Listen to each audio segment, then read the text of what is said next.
Hey guys, क्या आप भी सीखना चाहते हो कंप्यूटर प्रोग्रामिंग लैंग्वेज लेकिन आपको नहीं पता कि कैसे सीखे, या फिर आप अभी फिलहाल कंप्यूटर प्रोग्रामिंग लैंग्वेज सीख रहे हो या फिर कंप्यूटर के स्टूडेंट हो, अभी अभी आपने कॉलेज में एडमिशन लिया है और आपने कंप्यूटर का सब्जेक्ट चुना है और उसमें सी प्रोग्रामिंग लैंग्वेज है, तो ऐसे में ये वीडियो गारंटी के साथ कह रहा हूँ आपके लिए काफ़ी ज़्यादा हेल्पफुल होने वाला है। तो अगर आपको प्रोग्रामिंग लैंग्वेजेस का ए भी नहीं पता तो मैं आपको गारंटी देता हूँ इस वीडियो को लास्ट तक देखो, ध्यान से देखो। जो कुछ भी मैं आपको बताऊं, जो कुछ भी मैं आपको करने के लिए कहूं, वो सारा का सारा जरूर फॉलो करना। वीडियो भले ही लंबा होगा थोड़ा, लेकिन मैं आपको गारंटी देता हूं वीडियो को पूरा देखने के बाद आपको छोटा मोटा प्रोग्राम बनाना गारंटी से आ जाएगा। लेकिन उसके लिए यहाँ पर मैं आपको जो कुछ भी बोलूंगा वो आपको स्टेप्स जरूर फॉलो करने होंगे। देखो यार, सी प्रोग्रामिंग लैंग्वेज एक बेसिक प्रोग्रामिंग लैंग्वेज है, यानी अगर आपने सी प्रोग्रामिंग लैंग्वेज सीख लिया अच्छे से, आपको पता चल गया कि हाँ प्रोग्राम कैसे बनता है, प्रोग्राम कैसे एग्जीक्यूट होता है, तो उसके बाद आप किसी भी प्रोग्रामिंग लैंग्वेज, चाहे वो C++ हो, जावा हो, पाइथन हो या फिर दूसरे प्रोग्रामिंग लैंग्वेज हो, उन्हें आप आसानी से सीख सकते हो, आपको कोई प्रॉब्लम नहीं आएगा। लेकिन यहाँ पर आपको शुरुआत में एक प्रोग्रामिंग लैंग्वेज अच्छे से आना बेहद ज़रूरी है, ताकि आपको समझ आ जाए कि भैया हाँ कोडिंग कैसे करते हैं, प्रोग्राम कैसे बनाते हैं। तो यहाँ पर मैं आपको कुछ थ्योरीज बताने वाला हूँ। डोंट वरी, मैं आपको किताबी भाषा नहीं बताने वाला, मैं आपको अपने तरीके से, आसान तरीके से बताने वाला हूँ, जिससे आपको अच्छे से समझ आ जाए। इसके साथ ही हम कुछ 4-5 प्रोग्राम्स भी बनाएंगे और मैं आपको प्रोग्राम्स बनाना भी सिखाऊंगा। इसके साथ ही कौन सा सॉफ्टवेयर यूज करेंगे, ये सभी मैं आपको इस वीडियो में बताने वाला हूं। तो अगर आप अभी फिलहाल स्टार्टिंग में हैं, सीखना चाहते हैं C programming language, beginner level पे है, तो ऐसे में ये वीडियो सीखने के बाद, यानी ये वीडियो देखने के बाद गारंटी कह रहा हूं आपको प्रोग्रामिंग लैंग्वेज अच्छे से आ जाएगा, स्टार्टिंग का जो भी होता है। उसके बाद आप आगे एडवांस लेवल पे जा सकते हैं सी लैंग्वेज के ऊपर। तो यहाँ पर मैं आप लोगों से रिक्वेस्ट करता हूँ यार, वीडियो अच्छा लगे तो वीडियो लाइक जरूर कर देना और एक कमेंट करके बताना कि आपको ये वीडियो कैसा लगा, मुझे बहुत ही अच्छा लगेगा। तो चलिए स्टार्ट करते हैं हमारा सी प्रोग्रामिंग लैंग्वेज। तो यहाँ पर मैं आपको दोबारा से कह रहा हूँ, अगर आपको वाकई में इंटरेस्ट हो तो ध्यान से देखना, तभी आपको ये समझ में आएगा। साथ में आपको प्रैक्टिस भी करना होगा। तो चलिए स्टार्ट करते हैं हमारा सी प्रोग्रामिंग लैंग्वेज का सबसे पहला इंपॉर्टेंट टॉपिक। तो प्रोग्रामिंग लैंग्वेज में जो सबसे पहला इंपॉर्टेंट पार्ट आता है वो है सिंटैक्स। अब आप बोलोगे ये सिंटैक्स क्या होता है? वेल, अगर मैं आपको आसान और नॉर्मल, मतलब अपने बातचीत की भाषा में बताऊं तो ये एक तरीका होता है, या फिर कहें एक मेथड होता है, एक फॉर्मेट होता है, मतलब एक तरीका होता है कि मतलब हाँ प्रोग्रामिंग लैंग्वेज इस तरह से लिखते हैं, इसे हम बेसिकली सिंटैक्स कहते हैं। ये मैंने आपको नॉर्मल भाषा में बता दिया। तो जिस तरह दोस्तों एक फॉर्मूला होता है मैथ्स प्रॉब्लम सॉल्व करने के लिए, सेम उसी तरह प्रोग्रामिंग लैंग्वेज में भी एक सिंटैक्स होता है। मतलब अगर आपको कोड लिखना है तो वहां पर आपको एक सिंटैक्स दिया होगा, एक तरीका दिया होगा, आपको ये तरीका फॉलो करना होगा और इसी हिसाब से आपको प्रोग्रामिंग लैंग्वेज या फिर कहें कोड लिखना होगा।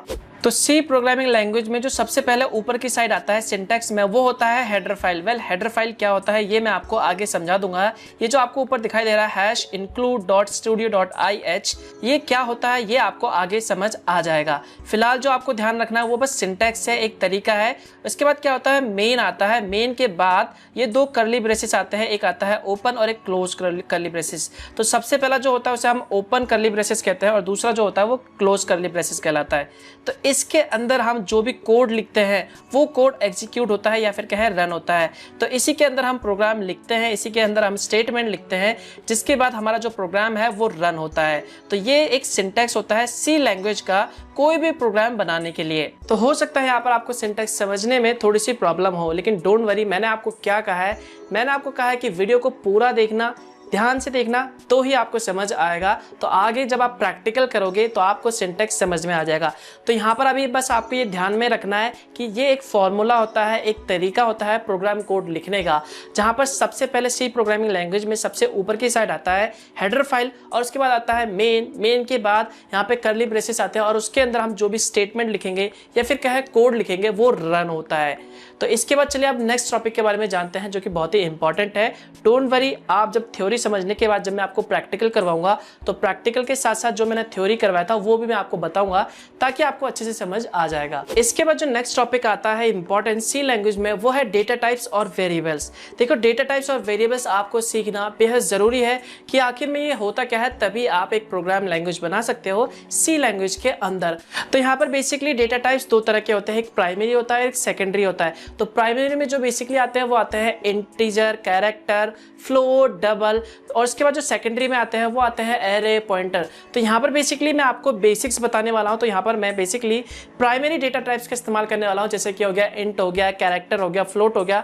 तो मैं आपको ये समझाने वाला हूँ जिससे आप एक छोटा मोटा प्रोग्राम बना सके। तो अगर आपको एडवांस लेवल पे जाना है तब आप आसानी से सीख सकते हो वहाँ पर ये एरे क्या होते हैं, पॉइंटर क्या होते हैं। तो यहाँ पर मैं आपको बेसिक्स बता रहा हूँ इसलिए ताकि अगर मैं आपको ये पॉइंटर और एरे भी बता दूंगा तो आप थोड़े से कंफ्यूज हो जाओगे। तो यहाँ पर सबसे पहले जानते हैं कि आखिर में ये डेटा टाइप्स और वेरिएबल होते क्या हैं। तो देखो यार, कंप्यूटर के मेमोरी में अगर आपको किसी भी चीज को स्टोर करना है तो ऐसे आप डायरेक्टली स्टोर नहीं कर सकते। यहाँ पर आपको उस वैल्यू का डेटा टाइप डिक्लेयर करना होगा, वेरिएबल नाम डिक्लेयर करना होगा, उसके बाद ही आप उसे एक मेमोरी एलोकेट कर सकते हैं, यानी एक जगह दे सकते हैं। उसके बाद उसमें जो भी वैल्यू आप स्टोर करना चाहते हैं उसका जो भी टाइप है, चाहे वो एक नंबर हो 1 2 3 या फिर एक नाम हो, स्ट्रिंग वैल्यू हो, तब आप उसे वहां पर स्टोर करवा सकते हैं। फॉर एग्जाम्पल मान लो आप कभी किसी स्कूल में एडमिशन लेने जाते हो तो वहां पर सबसे पहले वो आपसे पूछेगा कि हाँ आप कौन सी क्लास पास करके आए हो और कौन सी क्लास में जाना चाहते हो और आपका नाम क्या है, आपसे कई सारे डिटेल्स लेगा। उसके बाद ही वो आपको एडमिशन देगा ना। डायरेक्ट तो आपको नहीं बोलेगा कि हाँ भैया आप इस स्कूल से पढ़ के आ जाओ इस क्लास में बैठ जाओ। ऐसा नहीं होता, एक रूल होता है। सेम इसी तरह यहाँ पर आपको सी प्रोग्रामिंग लैंग्वेज में भी किसी भी डेटा को स्टोर करने के लिए उसका डेटा टाइप और वेरिएबल यानी उसका एक नाम डिक्लेयर करना बहुत जरूरी है। एक मेमोरी एलोकेट यानी एक जगह देना पड़ेगा, उसके बाद ही आप उसके अंदर कोई भी डेटा स्टोर करवा सकते हैं। तो ये थोड़ा थ्योरेटिकल हो गया, तो चलिए इसे एक प्रेजेंटेशन के थ्रू समझते हैं, जिसके बाद आपका जो डाउट्स है वो डेफिनेटली क्लियर हो जाएगा कि आखिर में ये डेटा टाइप्स होता क्या है। तो डेटा टाइप बेसिकली वैसे तो बहुत सारे टाइप के होते हैं, लेकिन यहाँ पर मैं आपको 4 इंपॉर्टेंट बताने वाला हूँ जो कि बेसिक्स लोगों को जरूर पता होना चाहिए।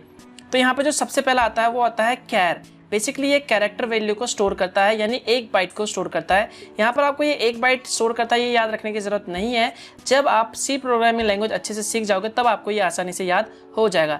बस यहाँ पर आपको ये याद रखना है, ये जो कैर है, ये जो कैर डेटा टाइप है यानी कीवर्ड है CHAR, ये बेसिकली कैरेक्टर वैल्यू को स्टोर करता है। जैसे कि एक सिंगल कैरेक्टर हो गया, A हो गया, ये कैरेक्टर हो गया, B या फिर C। तो यहाँ पर अगर आपको किसी भी तरह के कैरेक्टर वैल्यू को स्टोर करना है, जैसे कि A हो गया, B हो गया, C होगा, तो यहाँ पर आप केर डेटा टाइप को इस्तेमाल करेंगे। तो यहाँ पर आप जो डेटा टाइप में है वो लिखेंगे CHAR। इसके बाद जो नेक्स्ट आता है वो आता है इंट यानी इंटीजर। तो basically int data type integer value को स्टोर करता है। जैसे कि हो गया 1 2 3। अगर आपको किसी भी तरह का नंबर को स्टोर करना है तो यहाँ पर आप जो डेटा टाइप रखेंगे वो रखेंगे इंटीजर यानी इंट INT। तो ये डेटा टाइप है, ठीक है। इसके बाद जो नेक्स्ट आता है वो आता है फ्लोट। तो यहाँ पर अगर आपको किसी भी तरह के फ्लोट वैल्यू को यानी पॉइंट वैल्यू को स्टोर करना है तो यहाँ पर आपको जैसे कि मान लो 1.2 हो गया, इस तरह के वैल्यू को स्टोर करना है, कंप्यूटर के मेमोरी में एलोकेट करना है, तो यहाँ पर आप फ्लोट डेटा टाइप का इस्तेमाल कर सकते हैं। इसके बाद जो नेक्स्ट आता है वो होता है डबल। तो यहाँ पर बेसिकली जो डबल होता है वो सेम फ्लोट की तरह ही होता है, बस इसका जो बाइट होता है वो थोड़ा सा डबल हो जाता है फ्लोट के मुकाबले। अब बात आती है यहाँ पर सिंटैक्स की। तो यहाँ पर अगर आपको वेरिएबल डिक्लेयर करना है, डेटा टाइप डिक्लेयर करना है, तो यहाँ पर इसका एक सिंटैक्स होता है। जैसे कि एक सी प्रोग्रामिंग लैंग्वेज लिखने का सिंटैक्स होता है, सेम इसी तरह यहाँ पर डेटा टाइप डिक्लेयर करने का भी एक तरीका होता है। तो यहाँ पर डेटा टाइप, किसी भी डेटा टाइप को डिक्लेयर करने के लिए सबसे पहले यहाँ पर आपको डेटा टाइप लिखना होगा कि वो कौन सा है, कैरेक्टर है, इंटीजर है, पॉइंट वैल्यू है, उस तरह के डेटा को आप उसमें स्टोर करवाना चाहते हैं तो वो डेटा टाइप आपको यहाँ पर सबसे पहले लिखना होगा। उसके बाद आता है वेरिएबल नेम। वेरिएबल मतलब कुछ भी नाम आप लिख सकते हैं यहाँ पर ABCD या फिर कुछ भी नाम जो आप लिखना चाहते हैं। इसके बाद आपको लास्ट में सेमी कॉलन लगाना होगा। तो सेमी कॉलन लगाना बेहद ज़रूरी है, ध्यान रखिए बहुत से लोग सेमी कॉलन नहीं लगाते जिसकी वजह से प्रोग्राम में एरर आ जाता है। तो फॉर एग्जांपल मान लो इसका एक एग्जांपल लेते हैं। यहाँ पर डेटा टाइप में हमें एक इंटीजर वैल्यू को स्टोर करना है, तो यहाँ पर हमें डिक्लेयर करना होगा इंट INT इंट। तो यहाँ पर हमें एक स्टोर वैल्यू करना है जो कि नंबर होगा, उसे स्टोर करने के लिए यहाँ पर हम इंट डेटा टाइप लेंगे। उसके बाद इसका जो सिंटैक्स है, नाम आगे क्या कह रहा है, वेरिएबल नेम डिक्लेयर करना है, ठीक है। तो यहाँ पर हम वेरिएबल नेम लेंगे, तो यहाँ पर हम वेरिएबल नाम लेते हैं x लिखने के बाद यहाँ पर आपको आगे सेमी कॉलन लगाना है, तो ये डिक्लेयर हो जाता है। तो यहाँ पर आप वेरिएबल की जगह पे जो नाम है वेरिएबल नेम x, इसकी जगह पे कुछ भी ले सकते हैं अपनी मर्जी के हिसाब से। फॉर एग्जांपल अगर आपको इंट लेना है और यहाँ पर आप नाम लिखना चाहते हैं नम, यानी कोई नंबर स्टोर कराना चाहते हैं तो आप नम भी ले सकते हैं। लेकिन यहाँ पर अगर आप लिखते हैं इंट और माई और डैश छोड़ के एक स्पेस छोड़ के नेम लिखते हैं तो ये गलत हो जाएगा, ये गलत तरीका है वेरिएबल नाम लिखने का। तो यहाँ पर आपको क्या करना है, हमेशा जो नाम है वो एक सिंगल लाइन में चिपका हो, आपको स्पेस नहीं छोड़ना है वेरिएबल नाम के बीच में, वरना आपको जो एरर वो शो हो जाएगा। तो यहाँ पर आप किसी भी तरह के, अगर आपको कैरेक्टर वैल्यू को स्टोर करना है तो यहाँ पर आप कैर लिख सकते हो और उसके बाद वेरिएबल का नाम। अगर आपको पॉइंट वैल्यू स्टोर करनी है जैसे 1.2, 10.1 या फिर कोई भी रिजल्ट पॉइंट में आता है उससे आप स्टोर करवाना चाहते हैं तो यहाँ पर आप लिख सकते हैं फ्लोट और उसके बाद वेरिएबल का नाम। तो जैसे ही आप ये डिक्लेयर कर देते हैं उसके बाद कंप्यूटर के मेमोरी में एक मेमोरी एलोकेट हो जाता है, यानी एक जगह बन जाता है उस वेरिएबल के लिए। जैसे यहाँ पर आपने इंट एक एक्स वेरिएबल डिक्लेयर करा तो आपके कंप्यूटर के मेमोरी में एक वेरिएबल मतलब एक एलोकेट हो जाता है मेमोरी, मतलब एक x के लिए एक जगह बन जाता है, कोना बन जाता है कि हाँ ये एक x वैल्यू है, इस वेरिएबल का नाम ये है और यहाँ पर आप इंटीजर वैल्यू यानी नंबर को स्टोर करवा सकते हैं। तो ये होता है बेसिकली डेटा टाइप। तो यहाँ पर आपको ये 4 डेटा टाइप्स याद रखना है, कैर, इंट, फ्लोट और डबल। तो ये होता है डेटा टाइप। वेल अगर अब भी आप कंफ्यूज हो तो डोंट वरी, जब हम एक छोटा सा प्रोग्राम बनाएंगे तो आपके सारे डाउट्स क्लियर हो जाएंगे, लेकिन उससे पहले आपको थोड़ा सा थ्योरी तो समझना होगा ही। तो यहाँ पर आपको बस 3 इंपॉर्टेंट डेटा टाइप्स याद रखने फिलहाल बेसिक्स में।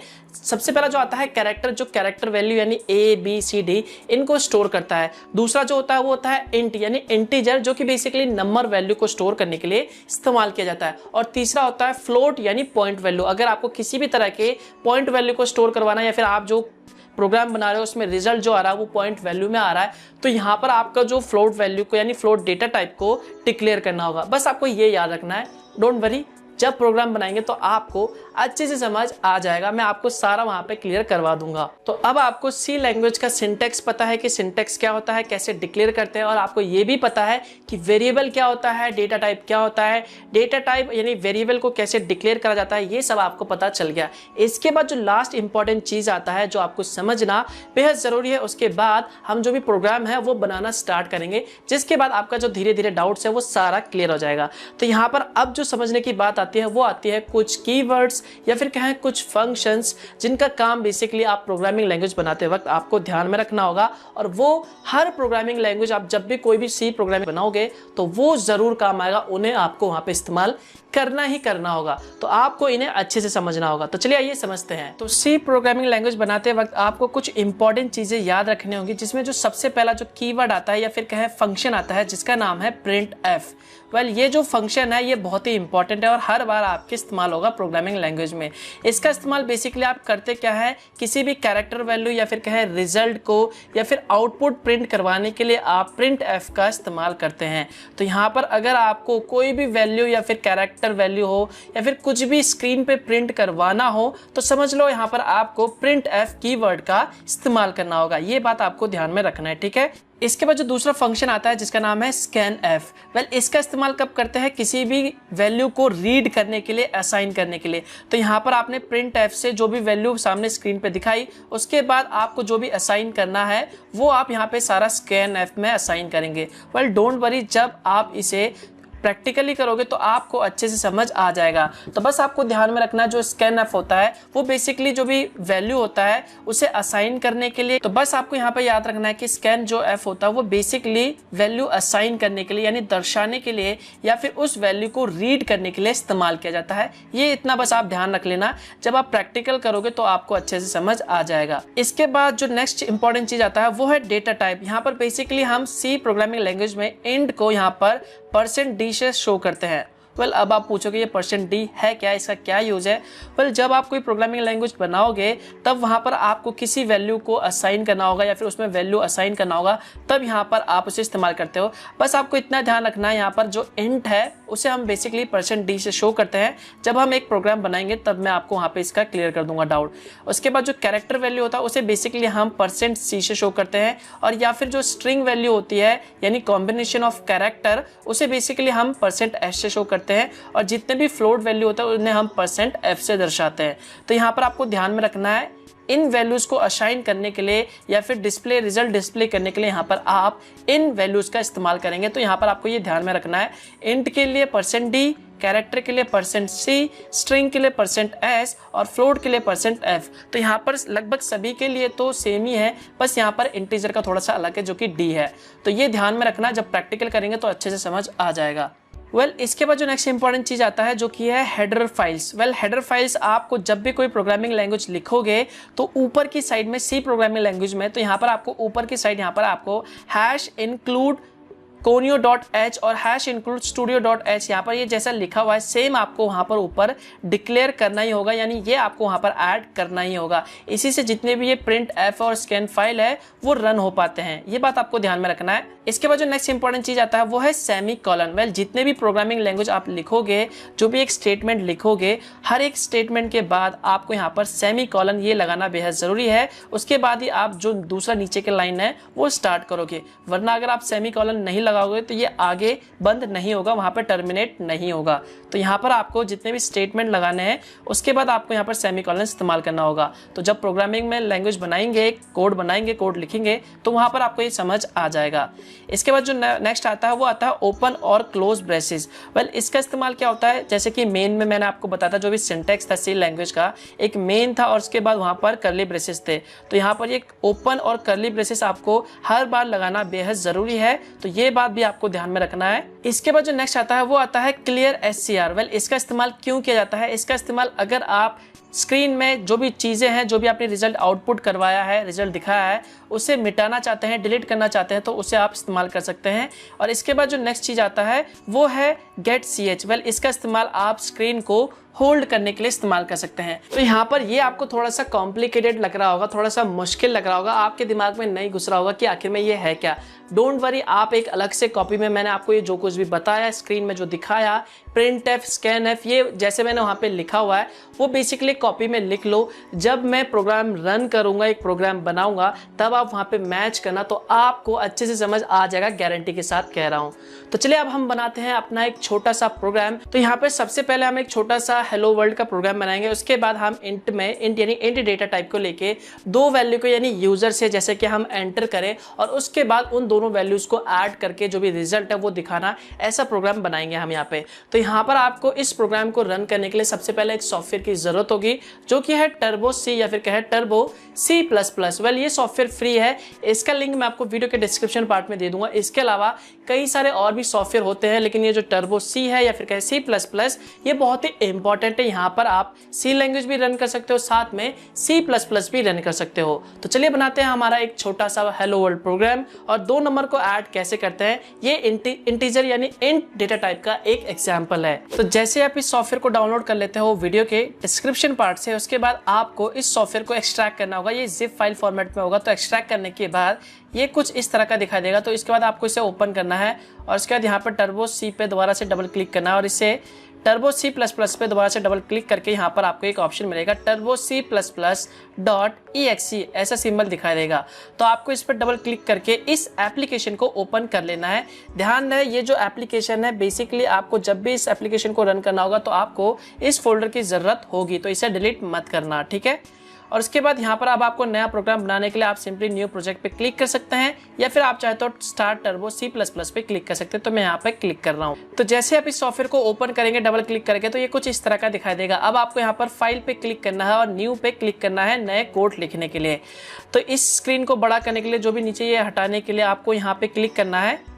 तो जैसे आप यहाँ पे क्लिक करेंगे तो स्क्रीन बड़ा हो जाएगा। उसके बाद यहाँ पर आप कोड लिख सकते हैं, जो भी आप कोड लिखना चाहते हैं। तो ध्यान है, यहाँ पर आपको एक बात ध्यान रखना है, अगर आपको इस स्क्रीन को मिनिमाइज करना है तो अगर आप कोई ऐसा वैसा बटन दबाएंगे तो मिनिमाइज नहीं होगा। तो यहाँ पर इसे मिनिमाइज करने के लिए अपने कीबोर्ड पे आपको बटन दबाना होगा, विंडो और डी का बटन, ठीक है। तो जैसे आप विंडो और डी का बटन दबाएंगे तो ये जो स्क्रीन है वो मिनिमाइज हो जाएगा, देखिए ये रहा। उसके बाद यहाँ पर ये जो छोटा सा स्क्रीन बन जाएगा, ठीक है। उसके बाद आपको दोबारा से इसे बड़ा करने के लिए क्या करना होगा, अपने कीबोर्ड पे प्रेस करना होगा, ऑल्ट और एंटर का बटन दबा दीजिए।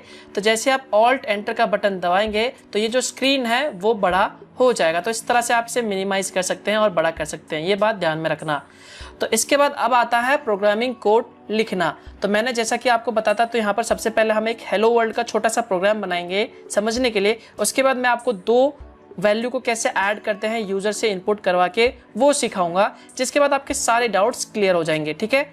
तो यहाँ पर सबसे पहले हम एक छोटा सा प्रोग्राम लिखते हैं। ये हमने प्रोग्राम लिखा यहाँ पर, मैंने जैसे कि आपको सिंटैक्स में बताया था सी प्रोग्राम लैंग्वेज के, सबसे पहले आपको हेडर फाइल को डिक्लेयर करना होगा। ये हमेशा आपको ऐड करना होगा, ऐसा समझ लीजिए, ठीक है। तो यहाँ पर हमने हेडर फाइल को ऐड किया था जो कि था #include studio.h, ठीक है, और इसके बाद हैश इंक्लूड conio.h। ये आपको हमेशा ध्यान रखना है, ये आपको लिखना है। यहाँ पे स्पेलिंग अच्छे से देख लेना, STDIO है और conio का CONIO है .h, ठीक है, ये आपको हमेशा लिखना ही है। उसके बाद मैंने आपको क्या कहा था, यहाँ पर कहा था एक मेन आता है, मेन मेथड आता है, ठीक है, ये हमने एक और स्पेस छोड़ के यहाँ पर मेन मेथड लिख दिया। उसके बाद ये पैरेंथेसिस ब्रैकेट लिख दिया, ठीक है, ये था। और उसके बाद यहाँ पर जो भी कर्ली ब्रेसेस थे ये थे, ठीक है। तो यहाँ पर उससे पहले यहाँ पर हमें एक डेटा टाइप्स या फिर रिटर्न टाइप्स लिखना बहुत ज़रूरी है। बेसिकली यहाँ पर वॉइड लिख दो, वॉइड का मतलब नल होता है, कोई वैल्यू नहीं लिखना, ठीक है। तो ये हमने वॉइड लिख दिया यहाँ पर, ठीक है, ऐसे। तो ये आपको बाद में आगे समझ आ जाएगा, डोंट वरी। तो उसके बाद अब मैंने कहा था किसी भी वैल्यू को प्रिंट करने के लिए, स्क्रीन में दिखाने के लिए एक फंक्शन है जिसका नाम है प्रिंट एफ। अगर आप जो मैंने आपको थ्योरी पढ़ाया था उसमें आप पढ़ोगे तो वहाँ पर आपको दिख जाएगा। तो मैंने कहा था कि print F basically result output करवाने के लिए या फिर वैल्यू लेने के लिए आप इस्तेमाल कर सकते हैं, ठीक है। तो यहाँ पर मैंने प्रिंट एफ लिखा, ये फंक्शन हो गया। उसके बाद आपको क्या करना है, यहाँ पर ये पैरेंथेसिस ब्रैकेट लगाना है, उसके बाद ये डबल कोट लगाना है। उसके बाद इसके बाद आप जो कुछ भी लिखेंगे वो शो हो जाएगा। जैसे कि यहाँ पर हेलो वर्ल्ड हमने लिख दिया, ये हम हेलो वर्ल्ड का प्रोग्राम बना रहे हैं, ठीक है, हेलो वर्ल्ड ये हमने लिख दिया। उसके बाद ये स्टार्ट हुआ था, ध्यान है जिस चीज़ सी लैंग्वेज में या फिर कोई भी प्रोग्रामिंग लैंग्वेज में जिस चीज़ का भी स्टार्ट होता है उसका क्लोज ज़रूर होना चाहिए। तो ये हमने यहाँ पर ये डबल कोट लगा रखा था, तो हमने दोबारा से डबल कोट लगा के ये बंद कर दिया और ये फिर पैरेंथेसिस ब्रैकेट को बंद करके यहाँ पर सेमीकोलन लगा देता। जैसा कि मैंने आपको कहा था सेमीकोलन का इस्तेमाल बेसिकली एक स्टेटमेंट को टर्मिनेट करने के लिए या फिर वहीं पे एंड करने के लिए इस्तेमाल किया जाता है। तो यहाँ पर हमने सेमीकोलन लगा दिया। इसका मतलब ये है कि इस लाइन में, ठीक है, सिर्फ यहीं तक एक कोड है, एक स्टेटमेंट है। इसके बाद जो दूसरा स्टेटमेंट आएगा वो दूसरा कोड होगा, दूसरा स्टेटमेंट होगा। तो ठीक है, ये हो गया। अब इसके बाद देखिए मैंने आपको क्या कहा था, अगर आप हम इसे सिंपली रन करते हैं, देखिए यहाँ पे रन पे क्लिक करने के बाद हमने रन कर दिया, तो देखिए ये रन हो गया, ठीक है, लेकिन ये स्क्रीन पे नहीं दिखा रहा हेलो वर्ल्ड का लिखा हुआ। इसके बाद अब हम इसे कंपाइल करते हैं। तो देखिए कंपाइल करने के लिए यहाँ पे शॉर्टकट की बता रखा है Alt F9, या फिर आप चाहते हैं यहाँ से भी कर सकते हैं। तो यहाँ पर मैं Alt F9 दबाता हूँ, तो देखिए ये बता रहा है सक्सेस, जिसका मतलब है कि आपका जो कोड है वो बिल्कुल ठीक है, प्रोग्राम जो है वो बिल्कुल ठीक है। देखिए अब हम इसे रन करते हैं। तो रन करने के लिए बेसिकली हम Ctrl F9 दबाते हैं। तो देखिए Ctrl F9 दबाएंगे तो जो स्क्रीन है वो होल्ड नहीं होगा, हमारा जो प्रोग्राम है वो रन हो चुका है, हमें रिजल्ट नहीं दिखाई दे रहा। तो इसके लिए मैंने आपको बताया स्क्रीन होल्ड करने के लिए एक फंक्शन है जिसका नाम है getch, ठीक है, getch ये लगाने के बाद सेमीकोलन लगाना है। उसके बाद अगर आप अपने प्रोग्राम को रन करोगे यहाँ से या फिर अपने कीबोर्ड पे प्रेस करोगे Ctrl और F9, तो आपका जो प्रोग्राम है वो रन हो जाएगा और यहाँ पर आपको रिजल्ट दिखा देगा हेलो वर्ल्ड का। हेलो वर्ल्ड का आपको दो बार इसलिए दिखा रहा है क्योंकि हमने जो पुराना रन करा था वो भी यहाँ पे शो हो जाएगा। तो हमें इस पुराने रिजल्ट को डिलीट करना होगा और जो नया रिजल्ट है वो हमें शो करना होगा।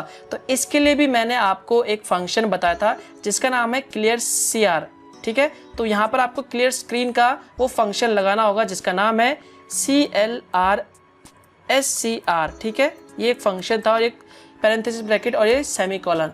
तो जैसे आप ये लगाओगे तो जो भी जितनी बार भी आप रन करोगे पुराना रिजल्ट डिलीट कर देगा और हमेशा नया रिजल्ट आपको शो करेगा। तो यहाँ पर हम दोबारा से Ctrl F9 प्रेस करते हैं, तो देखिए यहाँ पर ये हेलो वर्ल्ड शो हो गया, जिसका मतलब है कि आपका जो प्रोग्राम है हेलो वर्ल्ड का वो बन चुका है। तो इतना आसान है ये हेलो वर्ल्ड का प्रोग्राम बनाना। अब हम बनाते हैं दो वैल्यू को, यानी दो यूजर वैल्यू से हम कोई इनपुट वैल्यू लेंगे और उसे ऐड करके दिखाएंगे, ठीक है, वो समझते हैं। तो यहाँ पर आपको समझ आ गया होगा ये सिंटैक्स इस तरह से प्रोग्राम रन होता है। सेमीकोलन क्या है, getch क्या है, क्लियर SCR क्या है, प्रिंट F क्या है। इसके बाद अब और कुछ चीज़ें बचता है जैसे कि scanf, जो कि हम इस दो वैल्यू ऐड करने वाले में हम सीखेंगे, ठीक है। तो यहाँ पर बेसिकली मैं इस सारे प्रोग्राम कोड को डिलीट कर देता हूँ। चलिए दोबारा से टाइप कर लेते हैं क्या दिक्कत जा रहा है। तो ये हमने न्यू फाइल पे क्लिक करा, ठीक है, और ये पुराने वाले को हम यहाँ से डिलीट कर देते हैं। विंडोज़ पे जाके ये हमने क्लोज कर दिया, ये हमें सेव नहीं करना। तो ये हमारा एक नया फाइल आ गया, ठीक है। अब हम यहाँ पे एक नया प्रोग्राम बनाने जा रहे हैं। तो दोबारा से हमें कोड लिखना होगा, सेम जैसे कि मैंने आपको बताया था सिंटैक्स लिखना होगा, हैश इंक्लूड सबसे पहले ये जो भी कोड है जो मैंने आपको बताया था हेडर फाइल, ये आपको हमेशा लिखना होगा, ठीक है। यहाँ पर आप ध्यान से देखना स्पेलिंग मिस्टेक ना हो, मिस्टेक होता तो एरर आ जाता है बार बार, ठीक है। उसके बाद मैंने कहा था यहाँ पर मेन होगा। अब हम जो और ये ये हमारा सिंटैक्स था, ठीक है। अगर आप सिंटैक्स देखेंगे सबसे पहले सी प्रोग्रामिंग लैंग्वेज का, तो वहाँ पर आपको समझ आ जाएगा अच्छे से।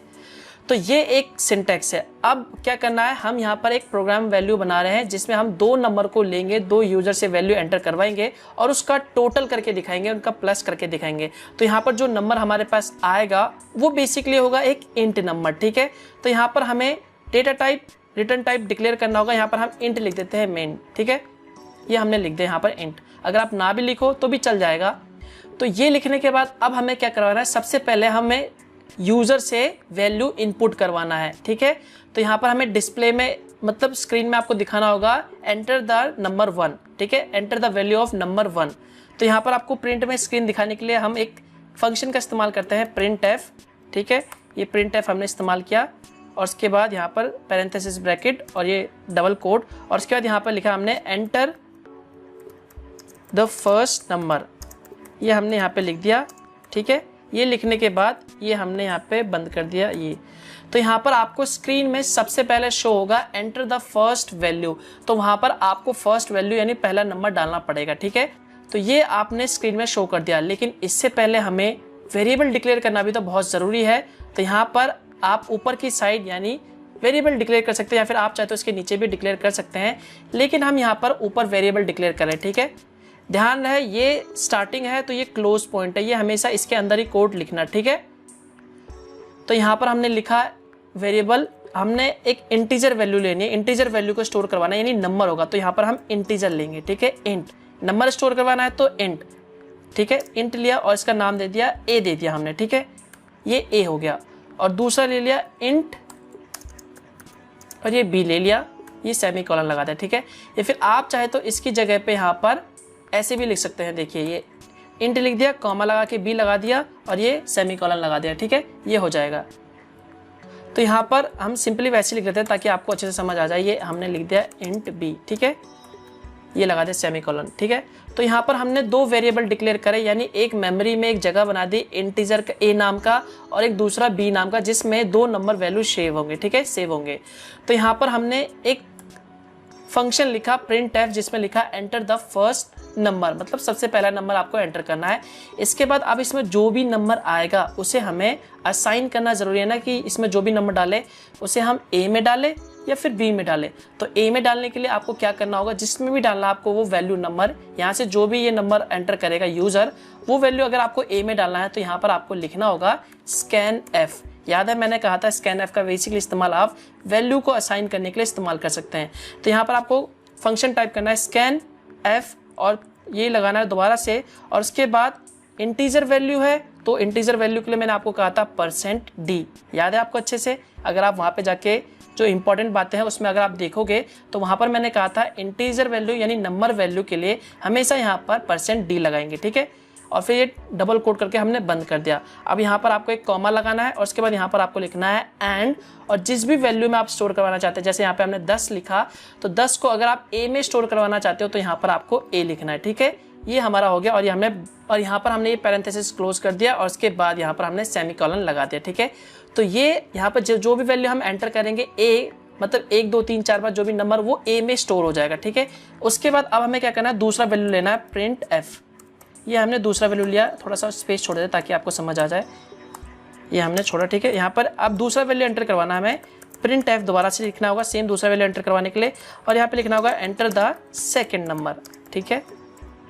ये हमने लिख दिया और सेम ऐसे लिखना जैसे ऊपर लिखा, बस यहाँ पर हमने लिख दिया सेकंड नंबर, ठीक है। उसके बाद सेम यहाँ पे जो हम दूसरा नंबर डालेंगे वो आपको बी में पहुँचाना है, तो सेम आपको यहाँ पे स्कैन एफ का फॉर्मूला लगेगा। तो यहाँ पर हमने लिखा है स्कैन एफ, ठीक है। और इंटीजर वैल्यू हो तो %d लगाएंगे जैसे कि मैंने आपको बताया था, फिर डबल कोट, फिर कॉमा, फिर यहाँ पे एंड, और ये बी में वैल्यू हमें पहुंचाना है तो हमने ये बी में कर दिया, ठीक है। तो ये हमारा काम अब यहाँ पे हो गया, ठीक है।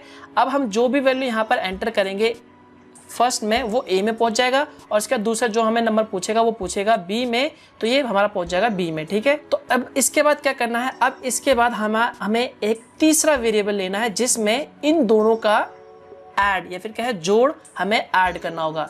तो हमने एक वेरिएबल कंप्यूटर के मेमोरी में एक मेमोरी एलोकेट कर दिया इंट सी, जो कि एक इंट डेटा टाइप है जिसमें नंबर ही सेव होंगे, ठीक है, क्योंकि ये दोनों का एडिशन भी तो एक नंबर ही होगा। तो यहाँ पर हमने इंट सी लिख दिया, ठीक है। और उसके बाद यहाँ पर ये सेमी कॉलन लगा दो, या फिर आप चाहे तो इसी के आगे लिख सकते हो सी इक्वल टू, ठीक है। इन दोनों को जोड़ना है a प्लस बी, ये हमने इन दोनों को जोड़ दिया और उसके बाद यहाँ पे सेमी कॉलन लगाना है, ठीक है। तो इन दोनों से जो भी वैल्यू आएगी, ध्यान है इसमें जो भी एंटर करूंगा और इसमें जो भी एंटर वैल्यू करूंगा वो एक सी वेरिएबल में, यानी कंप्यूटर के मेमोरी में जो भी एक सी वेरिएबल है उसमें असाइन हो जाएगा, उसमें स्टोर हो जाएगा और उसमें स्टोर होकर क्या होगा, ये दोनों का एडिशन होगा a प्लस बी का, ठीक है। अब हमें क्या करवाना है, जो भी c में वैल्यू ऐड हुआ उसे प्रिंट करवाना है। तो सिंपल दोबारा लिखेंगे प्रिंट f, ठीक है। और ये वेरिएबल c है तो इसे प्रिंट करने के लिए क्या करेंगे, तो यहाँ पर हम कुछ भी लिख सकते हैं, जैसे लिख दिया सम ऑफ टू नंबर, ठीक है, टू नंबर इज, ठीक है। तो ये सबसे पहले स्क्रीन में शो होगा सम ऑफ टू नंबर इज, और ये हमने यहाँ पे कॉलम लगा दिया, ये एज इट इज शो होगा, ठीक है, जो आप लिख रहे हो। उसके बाद यहाँ पर ये वेरिएबल मतलब इंटीजर वैल्यू है ना, तो यहाँ पर आपको लिखना होगा %d, ध्यान रहे। तो सबसे पहले रिजल्ट में शो होगा सम ऑफ टू नंबर इज और उसके बाद %d, यानी ये सी का है। ध्यान रहे सबसे पहले ये एग्जीक्यूट होगा, फिर ये होगा, फिर ये होगा, ये बात आपको ध्यान में रखना है, ठीक है। तो ये %d लगा, इसका हमने क्लोज कर दिया। उसके बाद यहाँ पर आप चाहे तो इसे डबल ऐसे बंद कर सकते हो, सेमी कॉलन लगा सकते हैं, या फिर आप चाहे तो ऐसा भी कर सकते हैं, लिख के यहाँ पर सिंपल सी लिख दो, ठीक है। ये हमने लिख दिया और उसके बाद जो रिजल्ट है वो प्रिंट हो जाएगा।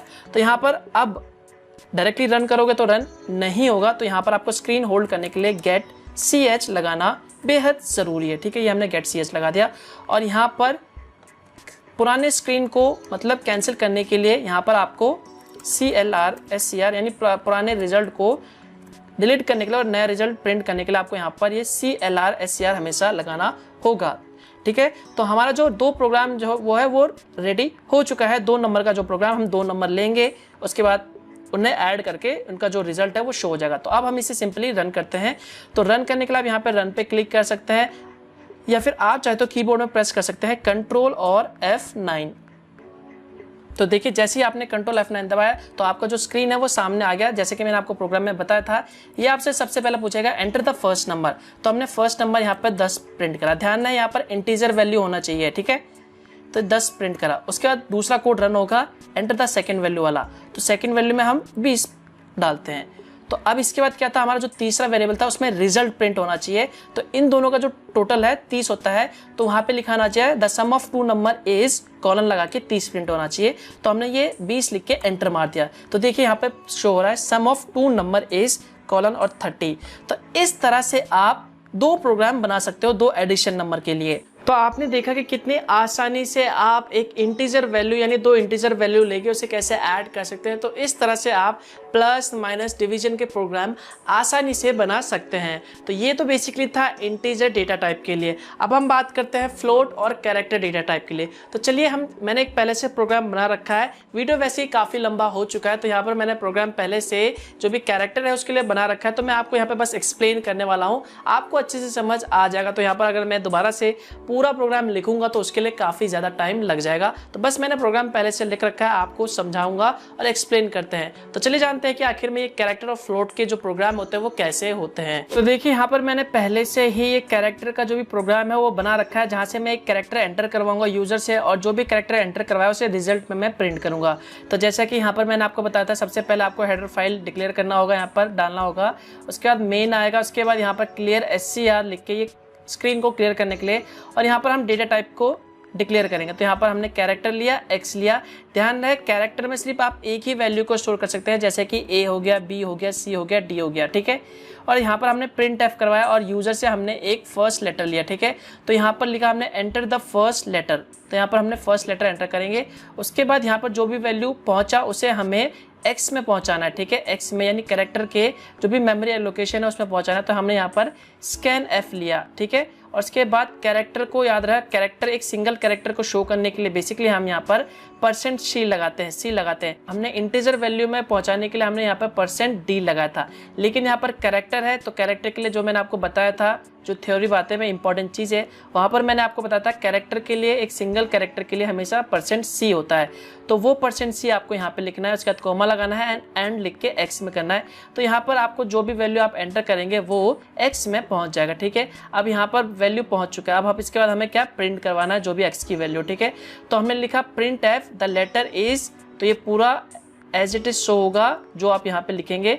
उसके बाद यहाँ पर कैरेक्टर वैल्यू, एक सिंगल कैरेक्टर वैल्यू %c, तो उसके बाद जो भी आपने यहाँ टाइप करा वो यहाँ पर शो हो जाएगा और कॉमा लगा के यहाँ पर x लिख दिया, यानी x की वैल्यू प्रिंट हो जाएगी। उसके बाद गेट ch, उसके बाद हम प्रोग्राम को सिंपल रन करते हैं Alt F9 दबा के, सॉरी कंट्रोल F9 दबा के। तो देखिए जैसे हमने कंट्रोल F9 दबाया उसके बाद हम यहाँ पे टाइप करते हैं A, ठीक है।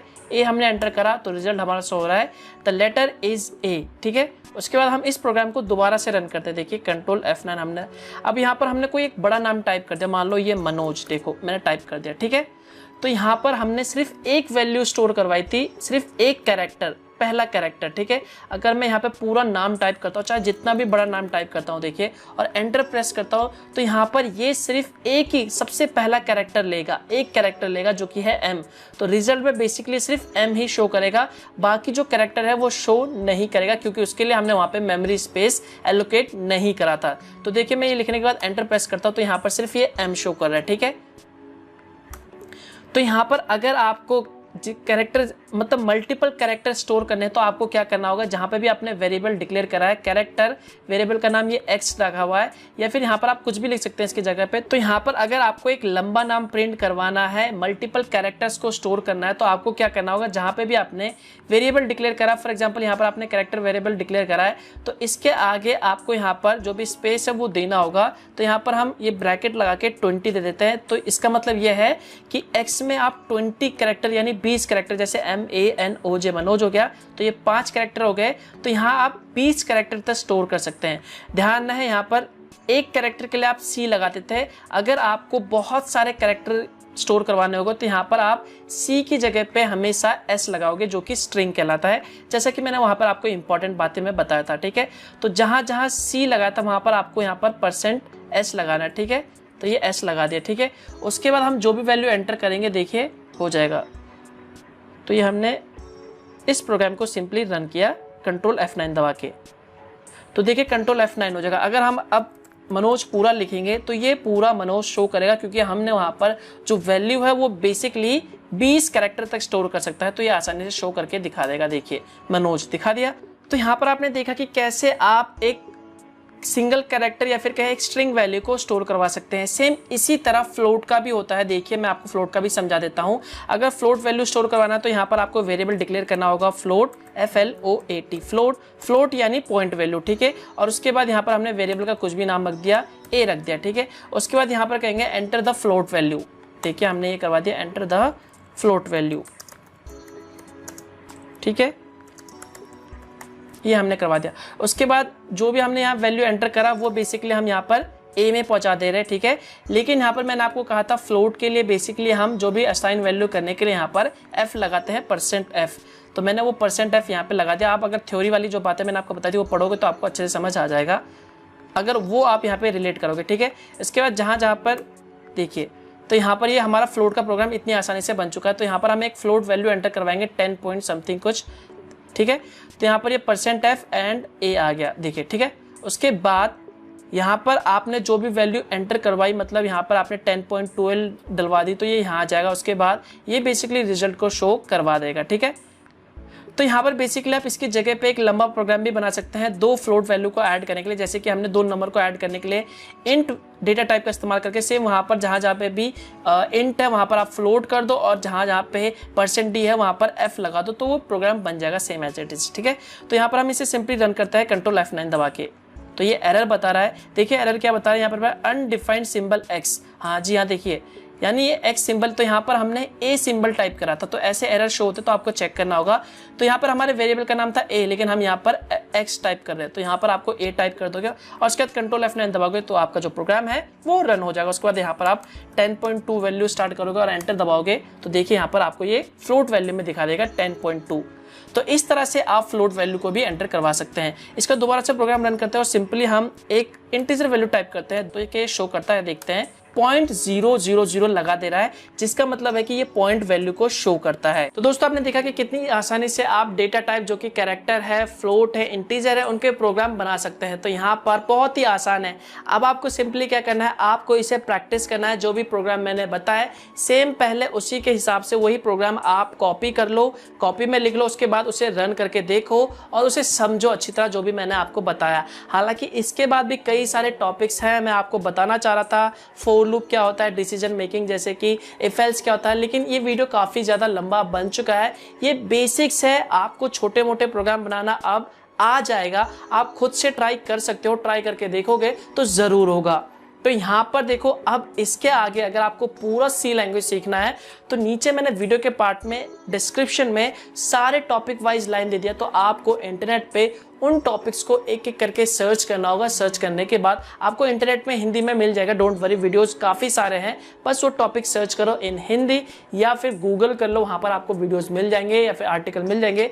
तो वहाँ से आप समझ सकते हो। हालांकि जो भी बेसिक्स चीज़ें हैं, जो भी प्रोग्राम कैसे रन करते हैं, कौन से सॉफ्टवेयर चाहिए, किस तरह से 2 प्रोग्राम बनते हैं, कैसे रन होते हैं, वो सारा का सारा कॉन्सेप्ट मैंने आपको अच्छे से समझा दिया है। अगर फिर भी समझ नहीं आया तो इसे बार बार प्रैक्टिस करो। जो मैंने आपको बोला है वो अच्छे से ध्यान से समझो, आपको डेफिनेटली प्रोग्राम बनाना आ जाएगा। तो यहाँ पर अगर मैं हर एक टॉपिक पे एक एक करके वीडियोस बनाऊंगा तो बहुत सारे वीडियोस बन जाएंगे, कम से कम 100, 150 या फिर 200 बन जाएंगे। तो यहाँ पर मैं आपको रेकमेंड करता हूँ कि एक बुक ले लो जिसका नाम है लेट अस सी। एक सी प्रोग्रामिंग लैंग्वेज बुक है, काफ़ी बढ़िया है, वो बुक ले लो। इंग्लिश बुक है, हालांकि आपको इंटरनेट में कई सारे आर्टिकल मिल जाएंगे हिंदी में या फिर वीडियोस मिल जाएंगे। तो वहाँ पर बुक में बेसिकली आपको फ़ायदा क्या होगा, वहाँ पे आपको एग्जाम्पल्स भी मिल जाते हैं, तो आप एग्जाम्पल देख के अच्छे से समझ सकते हो। तो यहाँ पर एक बुक लेना आपके लिए बहुत ज़रूरी है। हालांकि अगर आप कॉलेज में हो, सी प्रोग्रामिंग लैंग्वेज आपके सब्जेक्ट में है, तो आपको डेफिनेटली वहाँ से बुक मिला होगा। तो यहाँ पर अगर आप घर से सीख रहे हो तो यहाँ पर आप एक बुक ले लो, ज़्यादा से ज़्यादा आपको 200-300 का पड़ेगा। हो सके तो मैं आपको वीडियो के डिस्क्रिप्शन पार्ट में उस बुक का लिंक दे दूंगा, आप वहाँ से जाके उसे खरीद सकते हैं अमेज़ॉन से, बहुत ही सस्ता है।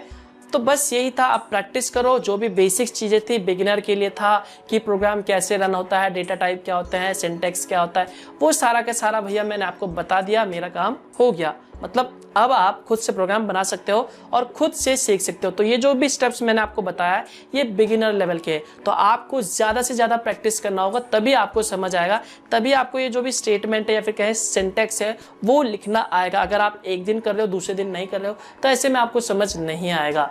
तो बस यही था। आई होप दोस्तों आप लोगों को ये वीडियो पसंद आएगा, तो वीडियो लाइक करें और कमेंट करे बगैर मत जाना। तो बस यार इस वीडियो के लिए बस इतना ही। वीडियो अच्छा लगे तो लाइक जरूर कर देना और कमेंट करके बताना कि आपको ये वीडियो कैसा लगा, और हो सके तो इस वीडियो को उन सभी कंप्यूटर स्टूडेंट के साथ शेयर करना जो भी सी प्रोग्रामिंग लैंग्वेज सीख रहे हैं या फिर जो भी सीखना चाहते हैं। और अगर आपको इसी तरह के वीडियोस पसंद है और आप नए हो और चैनल को सब्सक्राइब नहीं कर रखा तो चैनल को सब्सक्राइब कर लो और बेल आइकन पे जरूर दबाना, फ्री है, ताकि मैं जब भी कोई नया वीडियो अपलोड करूँ तो उसकी जानकारी आपको सबसे पहले मिल सके। तो मिलता हूं मैं आपको एक और नए वीडियो के साथ, तब तक के लिए गुड बाय।